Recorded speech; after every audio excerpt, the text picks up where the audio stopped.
Welcome to Studio Sacramento. I'm Scott Syphax, and joining me are Congressman Dr. Bera and Sacramento County Health Official Dr. Peter Beilenson to share information with you about the novel coronavirus, COVID-19. Things are moving quickly, and this episode was taped the afternoon of March 19th. Stay tuned.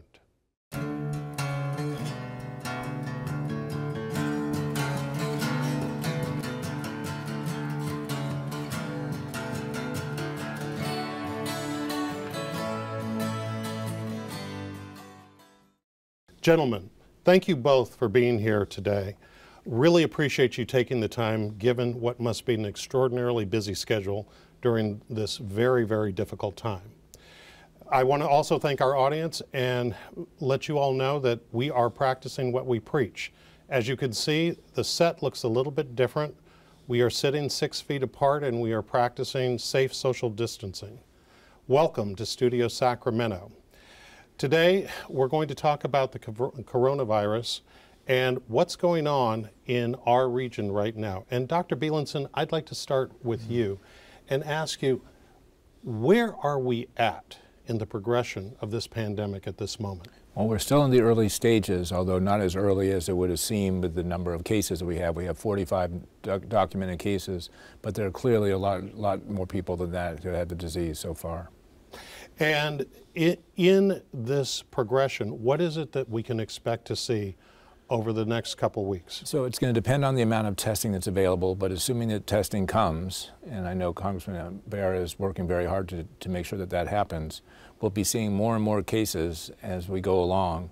And the key is to try and stop this wave of new cases from ending up burdening and swamping the hospitals and the medical facilities, which is why we came up with an order today that requires people to stay at home with some exceptions, and the idea of flattening the curve, of making this curve flatter so that you get this potentially the same number of people infected but over a longer period of time so it doesn't overwhelm the medical system. Understood. And for the record, Dr. Bera, Congressman Bera, you are also a physician, an internal medicine physician. And so I wanted to ask you, as we study and learn more about this virus, there's a lot of confusion. What is the difference between the coronavirus and what we call COVID-19? Yeah, so this is coronaviruses have been around for a while. This is a new coronavirus that emerged naturally in China. We're now calling it COVID-19. So we gave it a name, and as opposed to just calling it coronavirus. So. And in terms of slowing the progression or the spread of the coronavirus, we're hearing a lot about bending the curve. What does bending the curve mean, and what's the role that we all play in that? So it really is very simple. If the curve would normally, an epidemiological curve would go up as a lot of people get infected and then come down over a period of time, that the high part of the curve will overwhelm the medical system. Flattening the curve is literally, instead of doing this, is doing this, so that you have potentially the same number of infections over time, but it's spread out over time so that it reduces the amount of hospital and medical facilities usage that needs to be done. And Scott, if I could just add to that, hopefully if we can flatten the curve, it's going to give the federal government time to catch up, get the testing kits out to the local public health departments and counties where this is going to be fought on the front lines, getting the protective equipment out to the hospitals, restocking them. Right now, the federal government's been slow to respond to this. That is starting to ramp up. But if we can at least give our hospitals and frontline folks a little bit of time, we can hopefully get that equipment to them. Do we have any understanding of how quickly that testing support is coming in, and where do we stand at this moment? It is starting to increase, but it's been way too slow. We should have been doing this 6 weeks ago when we were starting to sound the alarms. My sense is it is starting to get there. Companies like Roche and others have quicker diagnostics, but that's a question for Dr. Beilenson. Yeah. We need to get that equipment to you and those tests. What we have so far from the CDC are we can test about 50 people per day at our health department lab. Wait a minute, 50 people per day? 50 people per day, and so we triage those folks to be seniors with serious symptoms and test positive, to test them, and we also are testing healthcare workers who have been exposed to people with the virus. So that's all we're testing right now. However, as the Congressman was saying, we've just started getting LabCorp, Quest, and Roche, all national companies, starting to do the testing, but there's still a very inadequate number of tests available. So for example, we want to do the drive-through testing that's been going on in a couple other places in the United States, but we can't do it yet because we don't have enough testing material. I need to ask you a clarification, Dr. Beilenson.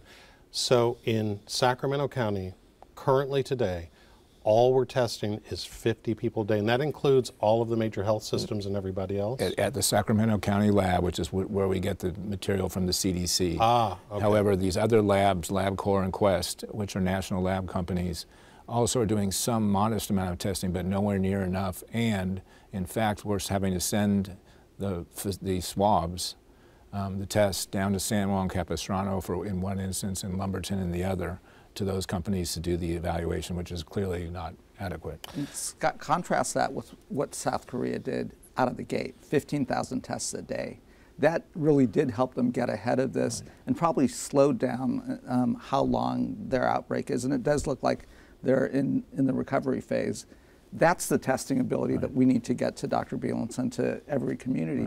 We've even encouraged the Trump administration to pick up the phone and call South Korea and just say, hey, can we get those reagents? Can we get that test? We'll license it from you.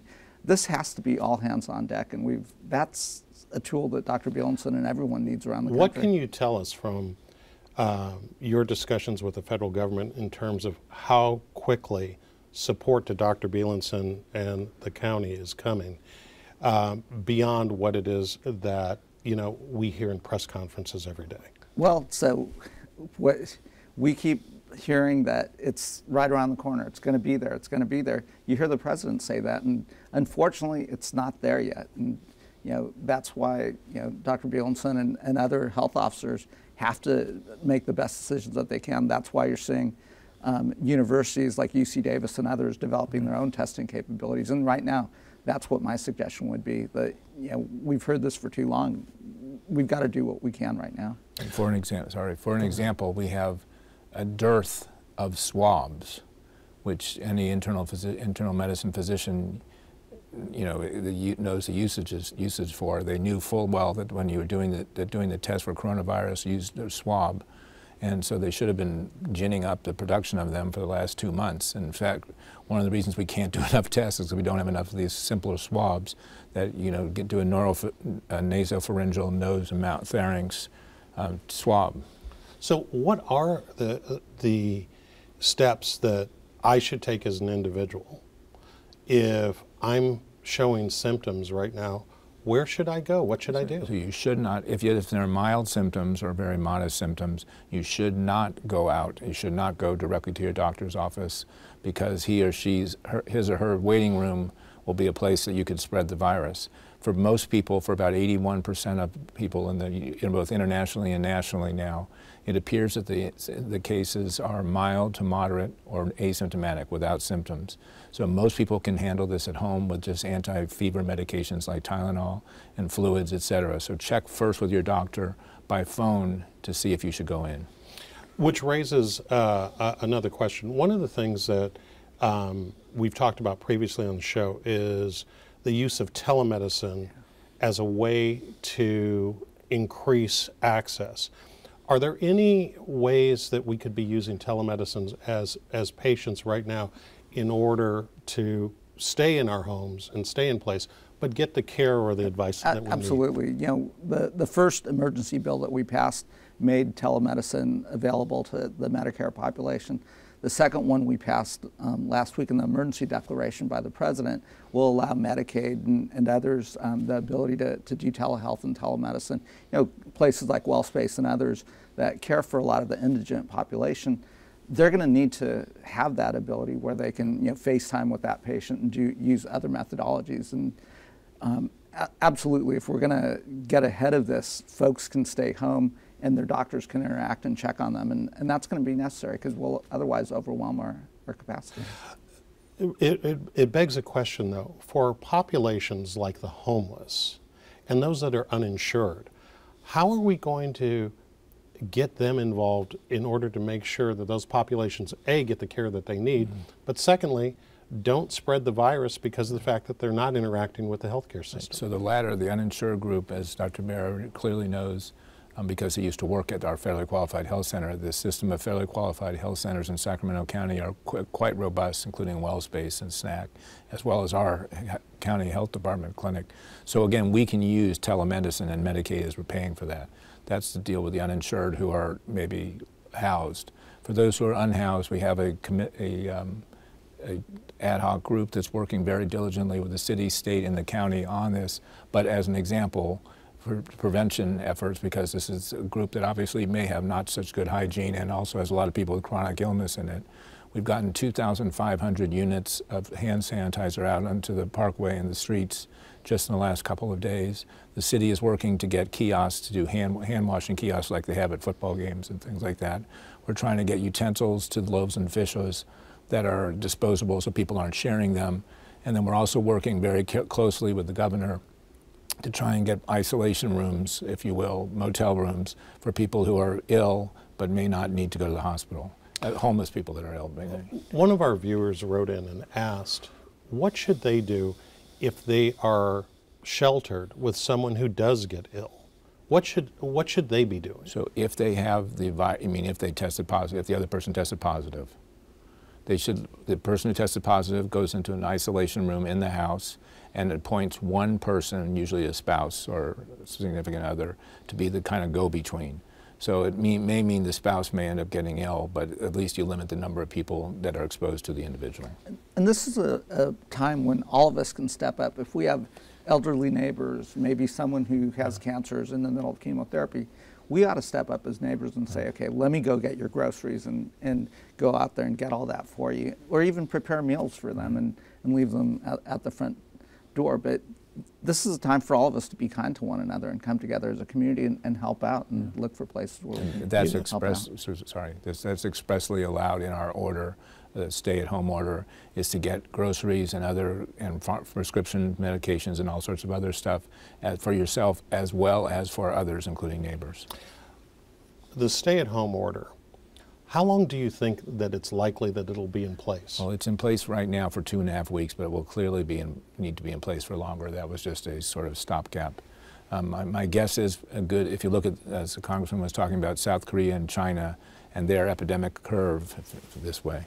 It's coming down fairly dramatically to the point where China had no new cases, I think, for the first time in any given day in weeks and weeks and weeks. So I would venture to guess probably 8 to 12 weeks.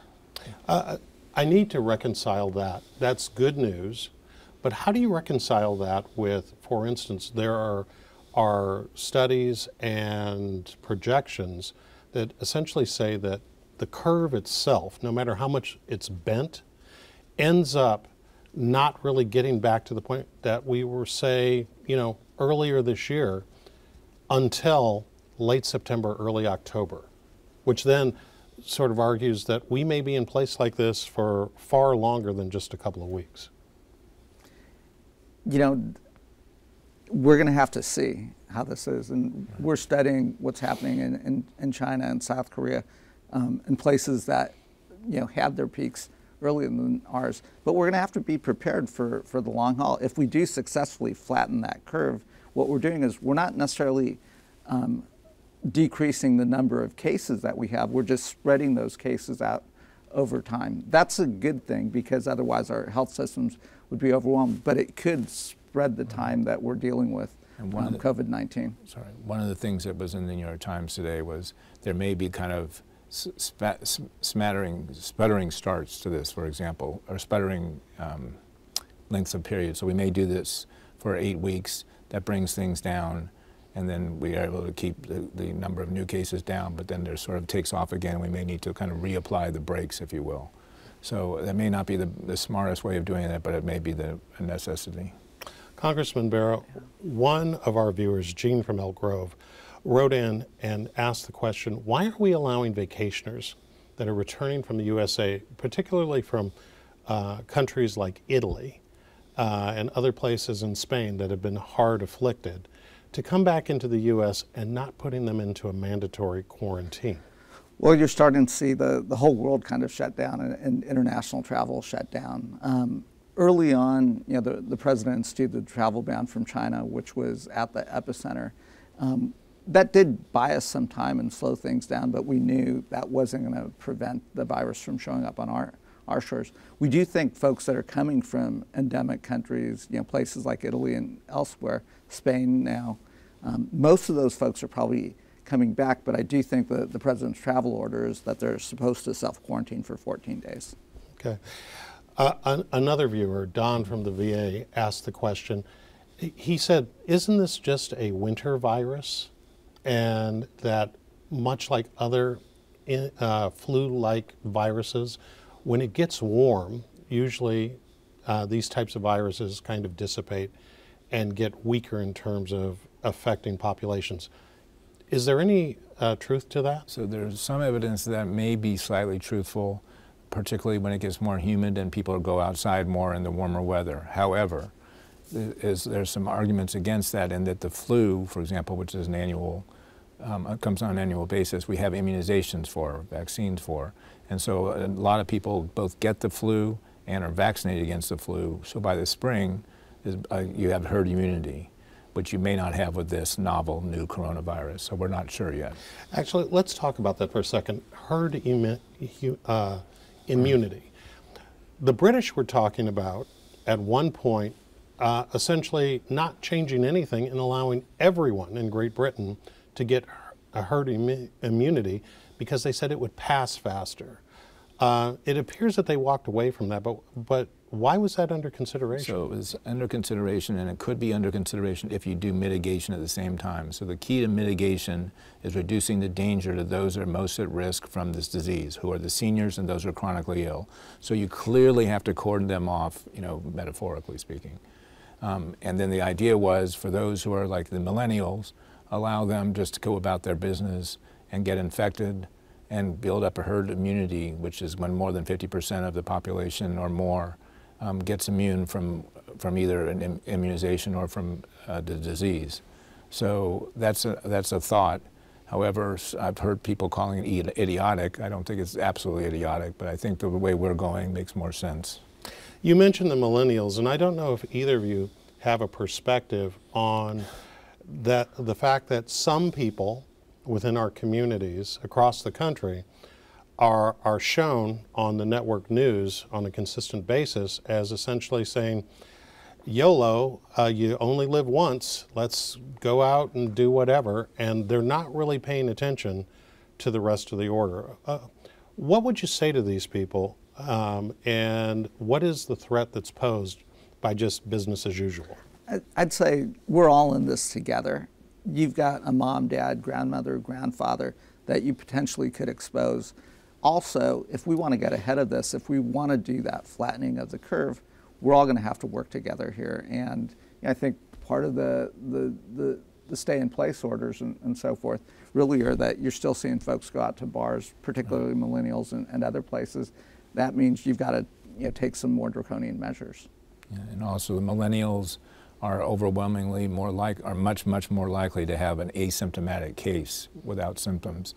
And for 2 weeks at least, they can be shedding virus, or i.e. be contagious and not know it. So again, as the Congressman was saying, spreading it to people who are more seriously affected by it. And I have 3 millennials of my own who actually are approaching this very, very differently. One's scared to death and hunkered down in her home in Baltimore. And another one is hunkered down in Boston, and the other one is hunkered down in Baltimore. Let me ask you, do they share at least being uniformly unhappy with the situation? No, they're actually fairly happy. Really? Yeah. Different than my household. My boys basically said when they canceled the NBA season, now it's serious. Yeah. And now they're paying attention. Wanted to ask you about benchmarks. How are we going to know whether all of the things that we're putting into place, sheltering, social distance, all these things, whether or not they're actually having the impact that we anticipate that they might? Well, so daily you're watching the number of cases at the national level continue to go up exponentially. We'll continue to watch the number of new cases, the number of new diagnoses, the number of deaths, unfortunately. And if we start to see that leveling off if we start to see fewer new cases on a daily basis, but we're continuing to see almost a doubling every day. And I don't know if you want to add to that, Peter. Yeah, so that's the caveat being that as we get more testing, once we get full testing on board, seeing the incidents go down will be one thing. And the other thing to look at is the hospital capacity, is make sure the hospital capacity is not being overtaxed. If that stays below kind of a threshold, we're in good shape. We hear a lot about at-risk populations, and we talk a lot about seniors, but are there certain at-risk populations in addition to seniors that are more susceptible? People who have, for instance, say type 1 diabetes or rheumatoid arthritis or something like that. And so lung disease and cardiac disease, heart disease are clearly related to the chronically ill who have underlying conditions that put them at greater risk, and as well as those that have diseases of immunosuppression, decreased immune systems. Those kinds of issues are just as important. And frankly, someone who's 75 with emphysema who's 55 with emphysema is probably more at risk than a 72-year-old very healthy person. I mean, the other thing that is really interesting and surprising about this is, you know, the flu virus, influenza, impacts children and young people as well, whereas COVID-19 does not seem to have that impact. You know, young people seem to be kids, et cetera, seem to be getting through this, and that's something we don't quite yet understand, but you know, as we learn more about it, it may help us understand the virus better. Let's talk a little bit about impact to the economy. There have been estimates that this virus not only could throw us potentially into a recession, but that the state that we're in right now could be disruptive to the supply chain that keeps food in grocery stores and basic necessities in place.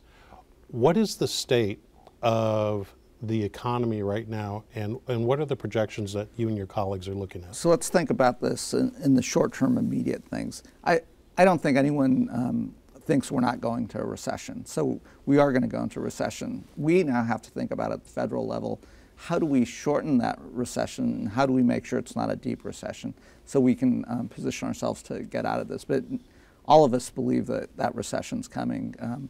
Short term, we passed a bill to help the workers that were immediately impacted, and largely those hourly workers, those tip wage workers, et cetera, the ones who, you know, as a restaurant closes, are going to immediately be impacted. Folks that may not have paid family leave or, you know, other benefits like that.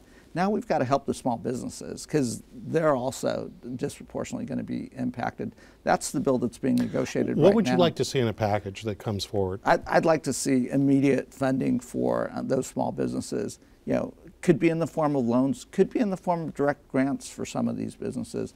And then I would, you know, have a moratorium on not paying back those loans for at least a year until they can get back on their feet. And we're not talking about a small amount. We're talking about billions of dollars when you think about all the small businesses across the country. Dr. Beilenson, is there anything that we should be doing as neighbors to try under, you know, the confines of the order that we should be doing to try and help out small businesses or help out our neighbors?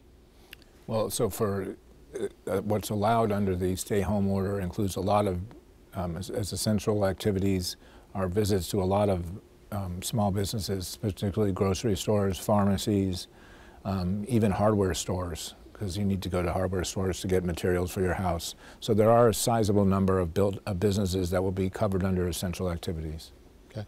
Finally, I wanted to ask you about a phenomenon that is taking place. We're calling this, some people are calling this the Wuhan virus or the China virus. And we're seeing incidences of discrimination against people who are of Asian Pacific Islander background. What would you ask us to be mindful of during these times in terms of this virus and how it is that treating each other is going to be part of the solution to getting us through this? Look, this is a virus that may have emerged in China, but it's a virus. It's not a Chinese virus or American virus or an Italian virus. It's agnostic. It doesn't know religion. It doesn't know ethnicity or culture. We are going to have to work with the Chinese because they're going to have information that is going to be valuable to how we address that here in the United States and learn about how to do mitigation best. So we shouldn't call it we should call it COVID-19. We should call it novel coronavirus if we want. But we shouldn't attach it to one particular ethnic group. And that leads to bigotry and racism. And you've seen some of those incidents here. I would tell us to, we're all in this together, whether you're Indian American, Italian American, Chinese American, et cetera. We're all Americans. This is a time for us to come together as a community, come together as a country, really come together as a globe and try to help one another out.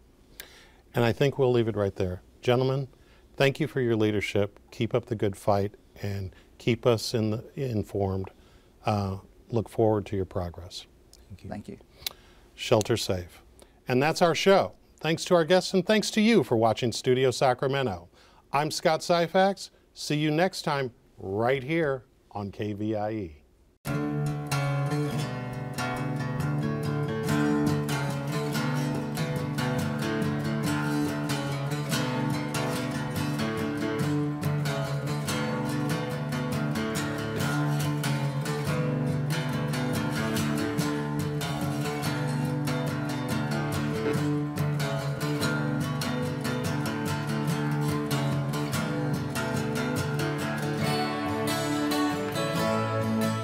All episodes of Studio Sacramento, along with other KVIE programs, are available to watch online at kvie.org/video.